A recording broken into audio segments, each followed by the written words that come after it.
नमस्कार, आपल्या सोबत आहे वंचित बहुजन आघाडीचे अधिकृत उमेदवार राजाराम पाटील। राजाराम पाटील हे स्थानिक भूमिपुत्र आहेत, प्रकल्पग्रस्त आहेत आणि प्रकल्पग्रस्तांसाठी मोठ्या प्रमाणात सामाजिक कार्य या भागामध्ये त्यांनी केलेलं आहे आणि आता ते वंचित बहुजन आघाडीच्या माध्यमातून लोकसभेची निवडणूक लढवत आहेत। कशी असेल त्यांची निवडणूक प्रचाराची यंत्रणा आणि काय विजन आहे त्यांचं खासदार होण्यामध्ये हे आपण त्यांच्याकडून जाणून घेणार आहोत। पाटील साहेब, सर्वप्रथम प्रबोधन मीडियामध्ये आपलं धन्यवाद। पाटीलजी, रामशेठ ठाकूर आणि दिवा पाटील हे खासदार होऊन गेलेले आहेत, एक प्रकल्पग्रस्त म्हणून, स्थानिक भूमिपुत्र म्हणून। त्यानंतर वंचित बहुजन आघाडीच्या माध्यमातून आपण एक उमेदवार आहात। काय पहिली प्रतिक्रिया आहे एक स्थानिक भूमिपुत्र म्हणून की आपण खासदारकी लढवत आहात आणि संसदेमध्ये जाण्याचं स्वप्न पाहत आहात? आदरणीय दिवा पाटील हे माझे आदर्श आहेत आणि रामशेठ ठाकूर सुद्धा म्हणजे खासदार म्हणून त्यांचं काम आहे ते निश्चितच गौरवशाली आहे।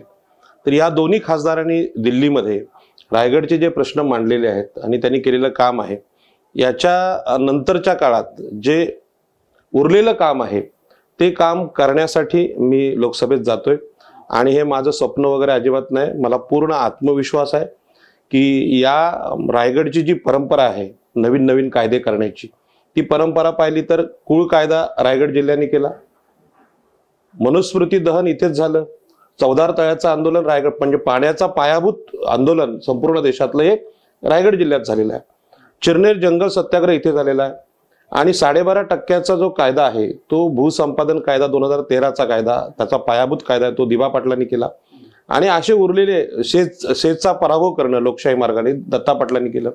तर असे अनेक प्रलंबित कायदे आहेत ते रायगडनेच संपूर्ण देशाला दिलेत आणि मला पूर्ण आत्मविश्वास आहे की मी लोकसभेत जाणार आणि लोकसभेत जाऊन समुद्राच्या हक्कांचा जो विषय बाकी आहे, म्हणजे समुद्रावर आमचा आगरी कोळ्यांचा अधिकार आहे, तो कायदा करण्याचं काम बाकी आहे आणि त्यासाठी मी तिथे चाललेलो आहे। कशा पद्धतीने यंत्रणा आहे आपल्या प्रचाराची?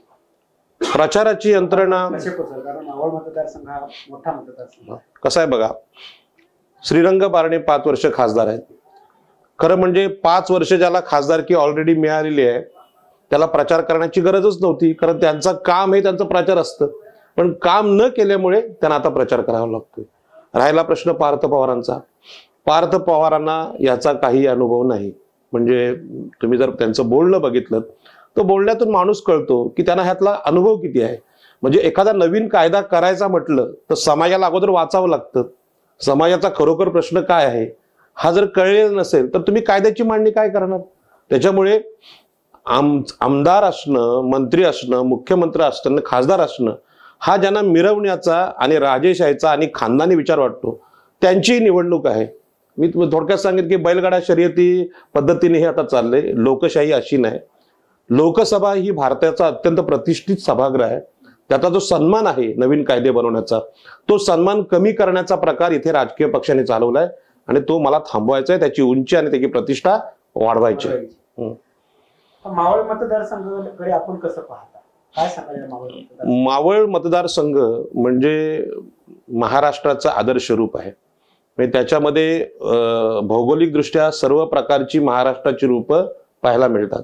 म्हणजे समुद्र असेल, डोंगर असेल, दऱ्याखोऱ्या असतील, सह्याद्री असेल, त्याचा वरचा घाटमाता असेल, अशी सगळी रूपं त्याच्यामध्ये आहेत आणि म्हणून मावळ मतदारसंघाचे प्रश्न सोडवणे म्हणजे संपूर्ण महाराष्ट्राचे प्रश्न सोडवणे।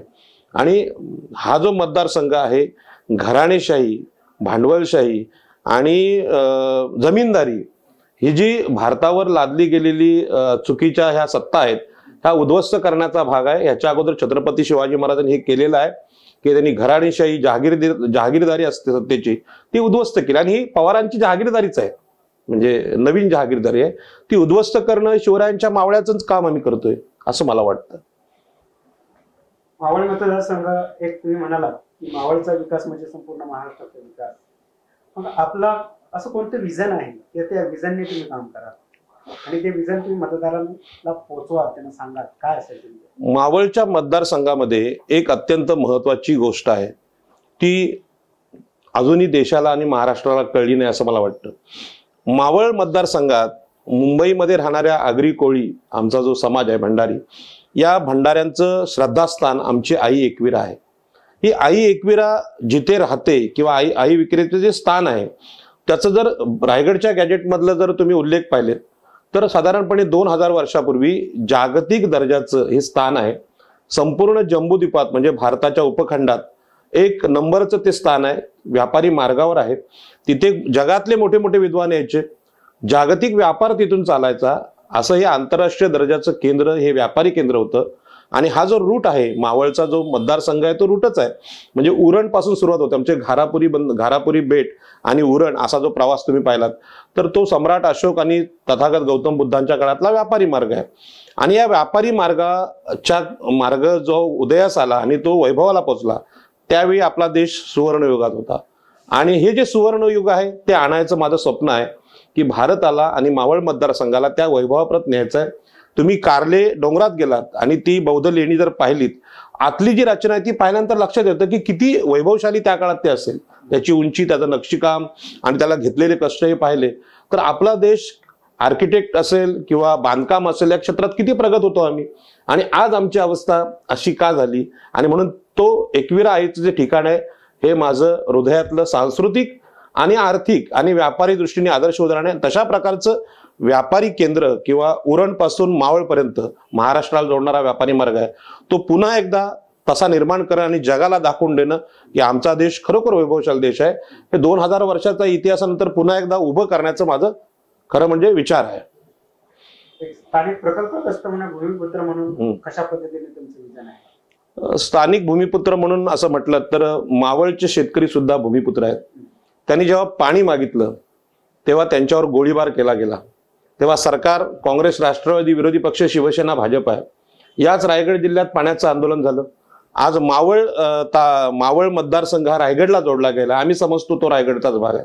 ज्या रायगड जिल्ह्याने पाण्याचा अधिकार दिला त्या मावळच्या शेतकऱ्यांवर ज्या लोकांनी गोळीबार केला ते गोळीबार करणारे लोक या देशातले सत्ताधारी आहेत. ते काय पाकिस्तानी किंवा इंग्रज नाहीत. आणि ह्या लोकांना धडा शिकवणं हे माझं काम आहे. कारण असाच गोळीबार दिबा पाटलांच्या आंदोलनावर झासईला वसंतदादा पाटील या मराठा मुख्यमंत्र्यांनी केलाय. हे नक्की कोण आहेत? म्हणजे परकीय शासकाने सुद्धा आमच्याशी कधी ते असं वागलं नाहीत. आणि भूमिपुत्रांवर गोळ्या घालणारे लोक इतके क्रूर आणि विकृत आहेत की यांना सत्तेच्या जवळपास फिरकून देणार नाही मी. दिबा पाटील साहेबांनी 5 हुतात्मे देऊन हजारो लोक जखमी झाली, त्यातून 12.5% कायदा केला. पण दिबा पाटील हयात असेपर्यंत त्यांनी 12.5% पुनर्वसन अजून पूर्ण केलेलं नाही. आणि म्हणून काँग्रेस, राष्ट्रवादी, शिवसेना, भाजप या चारही पक्ष आमचे शत्रू आहेत. आणि त्यांचा सत्ता उलथून टाकणं हे भूमिपुत्रांचं काम आहे.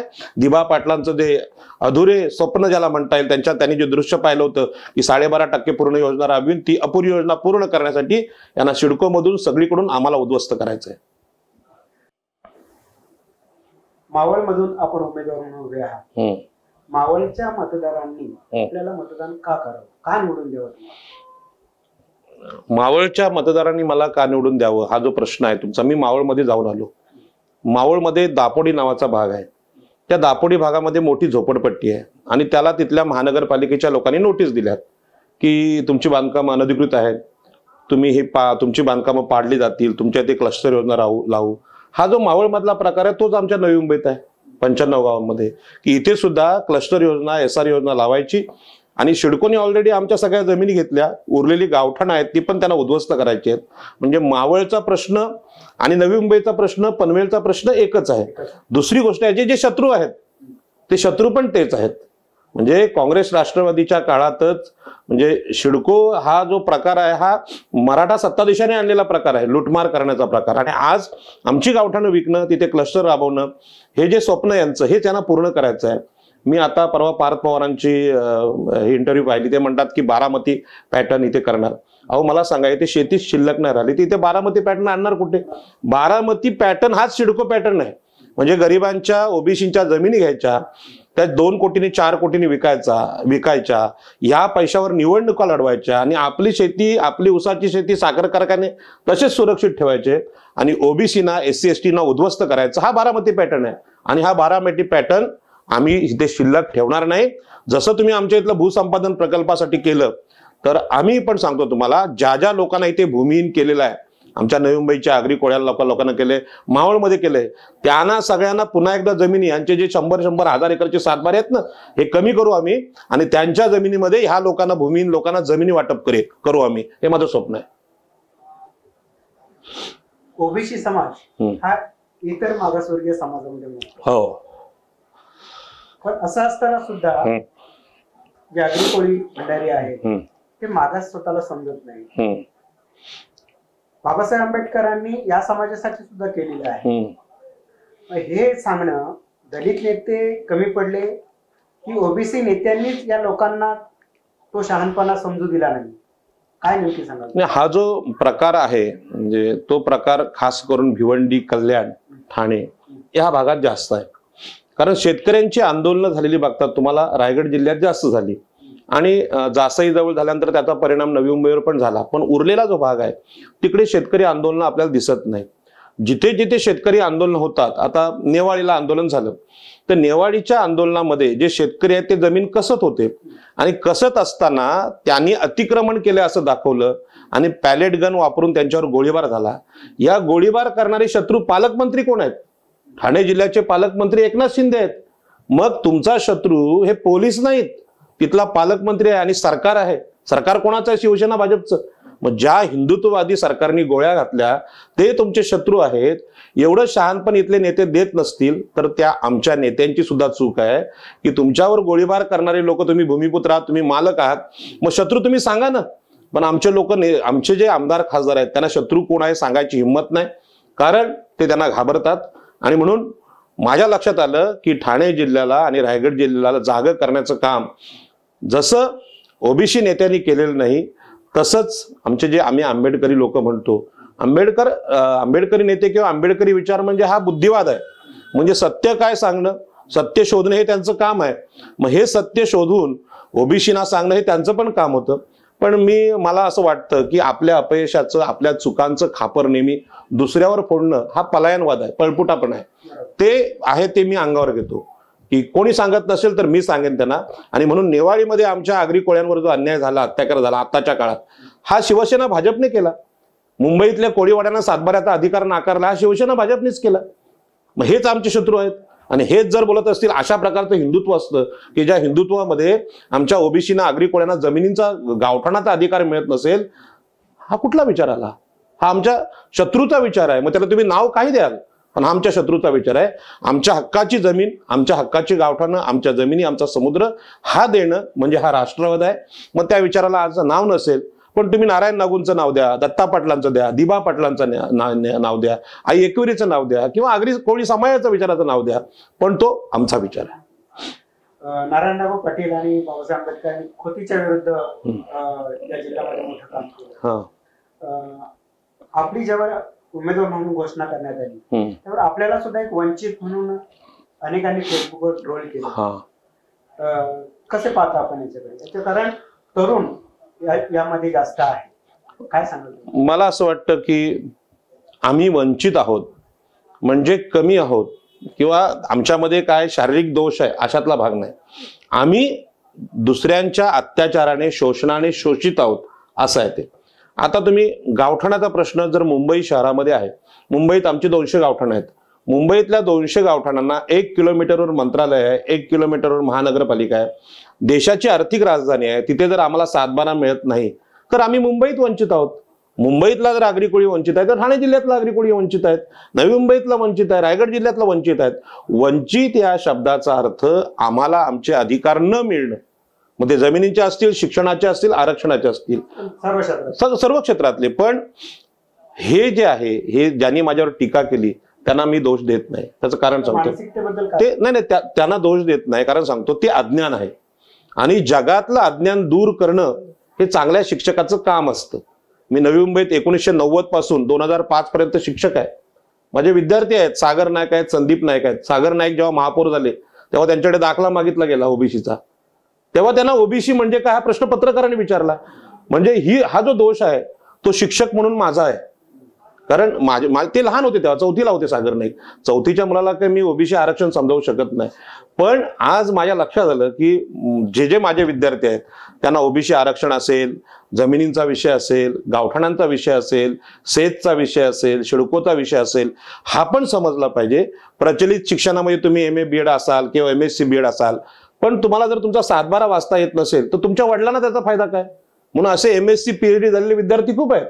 पण नवी मुंबईच्या 7-12चा विषय त्यांना कळत नसेल, प्रॉपर्टी कार्ड म्हणजे काय कळत नसेल, गावठाण हक्क म्हणजे काय कळत नसेल, पजेशनचा कायदा कळत नसेल, तर एवढं मोठं शिक्षण घेऊन सुद्धा तुम्ही वंचितच आहात हे आपण कबूल केलं पाहिजे.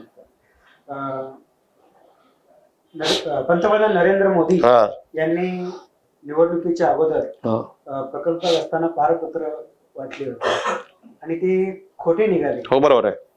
तर तुमची कशी भूमिका असेल काय सांगा? नरेंद्र मोदी हे व्यापारी, म्हणजे आम्ही त्यांना व्यापारी समजतो. गुजरातचे लोक हे व्यापार करायला सगळीकडे जातात. संविधान, कायदा, सामाजिक न्याय, आर्थिक न्याय, जमिनींचे अधिकार या बाबतीत गुजरातमध्ये कुठे आंदोलन झालेली नाहीत. तो विषय महाराष्ट्राने देशाला दिला. म्हणजे कुळ कायदा हा महाराष्ट्रात झाला आणि संपूर्ण देशाला तो लागू झाला. या कायद्यांची आंदोलन गुजरातमध्ये झालीत का? नाही. त्यांना त्याच्याशी काही घेणं देणं, त्यांना व्यापार करायचा आहे आणि म्हणून JNPT बंदराकडे ते फक्त व्यापार म्हणून बघतात. प्रकल्पग्रस्तांना न्याय द्यायचा असतो, दिवा पाटील नसते तर हा विषयच आला नसता. त्याच्यामुळे ही जी लोक जे काही पेपर वगैरे ते वाचतात की नाही मला कळत नाही की अशा प्रकारचं पंतप्रधानांनी, सन्माननीय हे पद खूप मोठं आहे, पंतप्रधानांनी दिलेला दाखला खोटा निघतो, ही गोष्ट इतकी भयानक आहे. म्हणजे शासनाचा किंवा आपल्या नागरिकांचा ज्यांच्यावर पूर्ण विश्वास असतो की लोकप्रतिनिधी असतील, मंत्री असतील, पंतप्रधान असतील, हे आमच्याशी न्याय करतील, हा विश्वास आहे म्हणून हे सरकार चालले, देश चाललाय. पण पंतप्रधानांनी देशाच्या प्रमुखांनी दिलेला जो हे आहे दाखला आहे तो जर खोटा निघाला तर लोकांनी विश्वास कशाला ठेवायचा? आणि म्हणून इथल्या उरणच्या, ठाण्याच्या, रायगडच्या प्रकल्पग्रस्त आगरी कोळी सगळ्यांचा असा समज झालेला आहे की हे सरकार हे विश्वासाच्या लायक राहिलेलं नाही. त्यामुळे नरेंद्र मोदी साहेबांची भाषणं कितीही असतील, त्या भाषणांना रायगडच्या दृष्टीने काडीची किंमत नाही. कारण तुम्ही प्रकल्पग्रस्तांचा पुनर्वसन म्हणून जो दाखला देताय तो जर खोटा असेल तर विश्वास कशावर ठेवायचा? त्याच्यामुळे आता कोणाला जमिनी आम्ही देणार नाही. त्यांनी जे 15 लाख देणार, राम मंदिर बांधणार, 2 करोड नोकऱ्या देणार, हा जुमला होता. सरळ आहे, जुमला आहे की काही घोषणा करायच्या आणि निवडणुका जिंकायच्या, आम्हाला कोणी विचारणार नाही असं त्यांचं म्हणणं आहे. पण मी सुद्धा कायदा व्यवस्था आणि भारतीय संविधान मानणारा माणूस आहे. जेव्हा गरीबाला असं फसवलं जातं तेव्हा त्याच्या मनात संताप येतो आणि संतापाने बेभान होऊन तो एखाद्याच्या कानाखाली मारतो. त्यानंतर पोलीस त्याच्यावर कारवाई करतात. म्हणजे हिंसा संविधानाला अपेक्षित नाही. माझ्या मनात सुद्धा ती भावना होती. रायगडकरांना फसवल्यानंतर तसा राग मला पण आला होता. पण मी ठरवलं की हा राग जर आपण कानाखाली आवाज काढला तर आपण कायद्याचे गुन्हेगार आहोत. मग लोकशाही काय सांगते? लोकशाही सांगते तुम्ही असं मीडियासमोर जा, मीडियासमोर बोला, आणि जमलंच तर तुम्ही लोकसभेच्या सभागृहात जा, राज्यसभेत जा, लोकसभेत जा आणि आपल्या गरिबांच्या हक्कांचा कायदा तिथे सांगा. ज्यावेळी मला लोकसभेत जायची संधी मिळेल तेव्हा मी माननीय पंतप्रधानांना विचारणार आहे, अहो रायगडच्या शेतकऱ्यांनी, नवी मुंबईच्या शेतकऱ्यांनी 100% जमिनी या देशासाठी दिल्या, तुम्ही त्यांच्याबद्दल कृतज्ञ आहात काय? म्हणजे त्यांना देणारे दाखले सुद्धा जर खोटे देत असाल तर लोकांनी विश्वास कशाला ठेवायचा आणि जमिनी का द्यायच्या? आणि म्हणून हा प्रश्न मला अत्यंत शांत डोक्याने, लोकशाही मार्गाने, सनदशीर मार्गाने संसदेत विचारायचा आहे. म्हणून मला लोकसभेत जायचं. ओबीसी नेते आहात, एक अभ्यासू आणि सामाजिक कार्यकर्ते आहात, प्रत्येक सामाजिक क्षेत्रातला आपला अनुभव आणि ज्ञान दांडगा आहे. त्याच अनुषंगाने मी तुम्हाला प्रश्न विचारेन की मराठ्यांना आरक्षण दिला गेला आणि तो ओबीसी आरक्षणामधून दिला गेला आहे. समाजातील लोकांना ते अजून समजलेलं नाही, पण तुमच्यासारख्या अभ्यासूना ते समजलेलं आहे. तर मग जर ओबीसी मधून मराठ्यांना आरक्षण दिलं गेलं तर ओबीसीची अवस्था काय होईल? ओबीसीची अवस्था फार भयानक होणार आहे. म्हणजे ओबीसी म्हणजे कोण, तर आगरी, कोळी, माळी, भंडारी या ओबीसीच्या 350 जाती आहेत, ते ओबीसी. आता हे ओबीसी वंचित नाहीत, हा जो तरुणांचा हा आमचा गैरसमज आहे, त्यामध्ये तुम्ही लक्षात घ्या की आरक्षणाशिवाय ओबीसी पुढे येऊच शकत नाही. म्हणजे कुळ कायदा करताना आम्हाला जमीन नव्हती हे सिद्ध झालं. ओबीसी म्हणजे सामाजिक दृष्ट्या मागासलेले लोक. आता हे सामाजिक दृष्ट्या मागासलेले लोक आहेत हे सांगण्याचा प्रयत्न ज्या ज्या लोकांनी केला, दत्ता पाटलांनी केला, दिबा पाटलांनी केला, नारायण नागू पाटलांनी केला, यानंतर कुठलाही नेता या समाजाला समजावू शकला नाही की ओबीसी म्हणजे काय. आणि त्याच्यामुळे ओबीसीबद्दल गैरसमज आहेत. पण आताच्या स्थितीला ओबीसी आरक्षणात मराठा आरक्षण दिल्यामुळे जे तोटे होणार आहेत ते तोटे हेच आहेत की आता बघा, साधा विषय आहे की रायगड जिल्ह्याला खासदार नाही. रायगड जिल्ह्यातल्या खासदारकीसाठी मी उभा राहिलो तर मला विरोधात जे खासदार येत आहेत, आपले पार्थ पवार असतील, बारणे असतील, हे उच्चवर्णीय आहेत, म्हणजे मराठा समाजातले आहेत, जमीनदार लोक आहेत, प्रचंड हजारो कोटींची त्यांची संपत्ती आहे. म्हणजे पार्थ पवार चालताना सुद्धा त्याचा फोटो पत्रकार करतात, ते दाखवतात, नाचताना फोटो दाखवतात. पण माझा जो आक्रोश आहे आमच्या नवी मुंबईकरांचा, तो कोणी दाखवायला तयार नाही. हा जो प्रकार आहे की गरिबाला, मागासवर्गीयाला दाबणं, हा राजकारणात पण आहे. हाच प्रकार आता राजकीय भाषेत मी सांगतो की मधल्या काळामध्ये नारायण नागू पाटलांच्या नंतर, दत्ता पाटलांच्या नंतर, दिबा पाटलांनंतर जो शेतकरी कामगार पक्ष आहे, ते शेतकरी कामगार पक्षांनी मराठा आरक्षणाला पाठिंबा दिला कोल्हापूरमध्ये जयंत पाटलांनी. पण रायगडच्या शेतकऱ्यांना जर आपला हा जर विषय कळला की 16% मराठा आरक्षण हे 27% ओबीसी आरक्षणामध्ये येणार आहे, आणि त्यामध्ये पहिला फटका जो बसणार आहे ते शेका पक्षाचे नगरसेवक, सर्वपक्षीय नगरसेवक, मुंबईतले आमचे, ठाण्यातले, नवी मुंबईतले, या नगरसेवकांना स्पर्धा करावी लागणार आहे मराठा नगरसेवकांशी. कारण जो दाखला मिळेल तो शैक्षणिक आणि सामाजिक दृष्ट्या मागासलेला असलेला दाखला मिळणार आहे. तो दाखला म्हणजे ओबीसीचा दाखला. तो दाखला घेऊन नवी मुंबईच्या महापालिकेमध्ये उद्या मराठा उमेदवारांनी अर्ज केले तर जे 60-65 नगरसेवक आमचे आहेत ते नगरसेवक बाजूला पडतील आणि तिथे मराठा नगरसेवक निवडून येतील. तीच परिस्थिती पनवेलला होईल, तीच संपूर्ण रायगडमध्ये होईल. म्हणजे पहिला फटका हा राजकीय क्षेत्रातला बसणार आहे. दुसरा फटका जो आहे की मराठा, आमच्या ओबीसी आरक्षणातून आमचे बरेचसे विद्यार्थी उच्च शिक्षण घेत आहेत, त्याच्यामध्ये मराठा स्पर्धक येतील. किंबहुना मराठा समाज हा मागासलेलाच नाही. गायकवाड आयोगाने जो निष्कर्ष काढलेला आहे की मराठे हे सामाजिक दृष्ट्या, शैक्षणिक दृष्ट्या मागासलेले आहेत, हे फसवं आहे, खोटं आहे. आम्ही आक्षेप घेतलाय त्यावर. त्याचे सगळे जे गायकवाड आयोगामधले सदस्य आहेत ते ब्राह्मण आणि मराठे आहेत, आणि त्यांनी ठरवून सांगितलं की मराठा मागासलेले आहे. मला सांगा, महाराष्ट्राचं पूर्ण मंत्रिमंडळ मराठ्यांचं, 150 आमदार मराठ्यांचे, आतापर्यंत झालेल्या मुख्यमंत्र्यांमध्ये 11 मुख्यमंत्री मराठ्यांचे, आणि सर्वच प्रकारची सत्ता, सहकार चळवळ, सहकारी बँका, शिक्षण संस्था, आमचं DY पाटील, पतंगराव कदम, म्हणजे असं कुठलं क्षेत्र नाही की ज्यामध्ये मराठे पुढे नाहीत. आणि असं असून सुद्धा त्यांना मागासलेलं म्हणणं आणि त्यांच्या त्या मागासपणाला विधानसभेत, विधान परिषदेमध्ये आमचे विद्यमान सर्व आमदारांनी सांगितलं होते मागासलेले आहेत. हे बोलत असताना तुम्हाला ओबीसीच्या मुलांची आठवण नाही झाली. आणि म्हणून हा जो मुद्दा आहे ठाणे, रायगड, मुंबईसाठी अत्यंत भयानक आहे. तर मगाशी आपण विषय बोलत होतो की बाबा महाराष्ट्राच्या विधानसभेत, विधान परिषदेमध्ये मराठा समाजाला मागासवर्गीय ठरवण्याचं जे विधेयक पारित झालं किंवा निर्णय झाला, त्यामध्ये आमच्या आमदारांनी कुठलाच तो विषय घेतला नाही.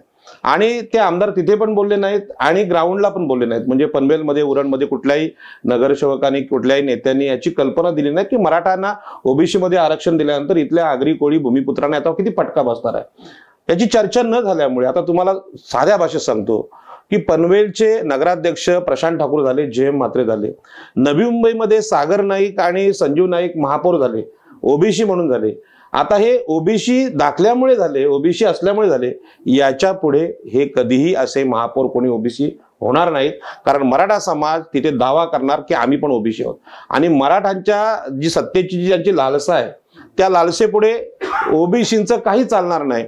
आणि म्हणून हा विषय आम्ही समजून घेतला पाहिजे की मराठे आणि ओबीसी किंवा आगरी, कोळी याच्यामधला फरक साध्या भाषेत मी सांगतो की सगळ्यांनी सैराट हा पिक्चर पाहिला असेल तर सैराट चित्रपटामध्ये जो मासेमारी करणारा जो मुलगा आहे परशा, तो प्रेम करतो आर्चीवर, आणि ते प्रेम असतं आणि तरुण मुलांनी शिकलेल्या मुलांनी केलेलं प्रेम असतं. त्या प्रेमाला तुम्ही कोर्टात जाऊन लग्न केलं की मान्यता मिळते. पण अशी मान्यता आर्चीचे बाबा देत नाहीत, कारण ते उच्चवर्णीय मराठा समाजातले आहेत आणि आम्ही पोळ्याला पोरगी देणार नाही असं करून मग दोघांचे खून होतात.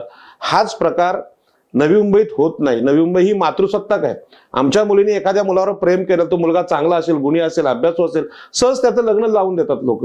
पण हा अनुभव आमच्या बऱ्याच नेत्यांनी पण घेतला असेल की आमचा एखादा नेता महापौर जरी झाला तरी पण त्यांनी जर मराठ्याची मुलगी मागितली तर त्याला ती देत नाहीत. ते हे आमच्या महापौरांना कळलं पाहिजे. तुम्ही ओबीसी आहात म्हणजे काय, की तुम्ही मराठ्याची मुलगी मागून बघा तुम्हाला देतात काय, म्हणजेच तुम्ही मागासवर्गीय आहेत.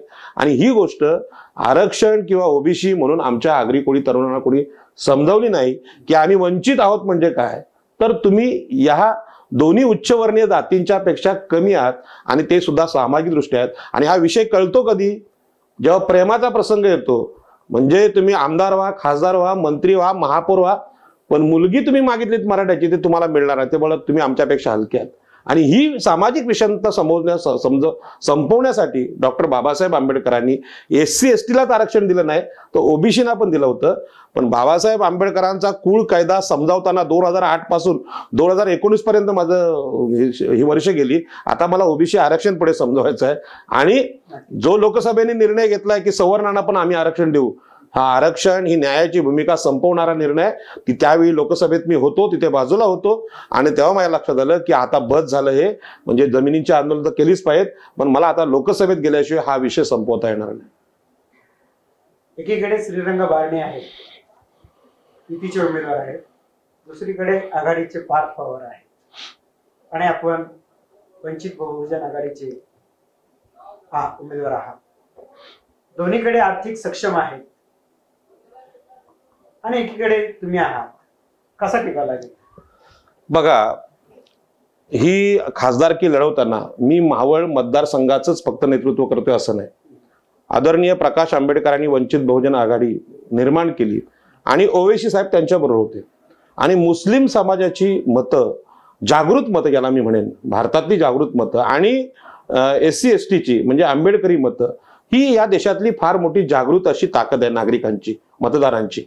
हे पाहिल्यानंतर माझ्या लक्षात आलं की आम्हाला आरक्षणाच्या बाबतीत ओबीसींच्यावर अन्याय झालाय आणि जमिनी आणि गावठाणाच्या बाबतीत ओबीसींवर अन्याय झालाय आणि प्रकल्पग्रस्त म्हणून अन्याय झालाय. हा अन्याय दूर करायचा असेल तर शिवसेना, भाजप, काँग्रेस, राष्ट्रवादी हे आमचे शत्रू आहेत, ते मदत करू शकत नाही. मी याच्यापेक्षा मित्र कोण, तर आदरणीय प्रकाश आंबेडकर. म्हणून त्यांच्या बाजूला जाऊन मी कल्याणला बसलो आणि तिथून जे कल्याण, तुमचं पालघर, मुंबई, शिवाजी पार्क इथल्या ज्या चढत्या क्रमाने सभा झाल्या, त्या सभेतून मला लक्षात आलं की आता ओबीसीना 100% न्याय मिळणार. आता राहिला प्रश्न श्रीरंग बारणेचा.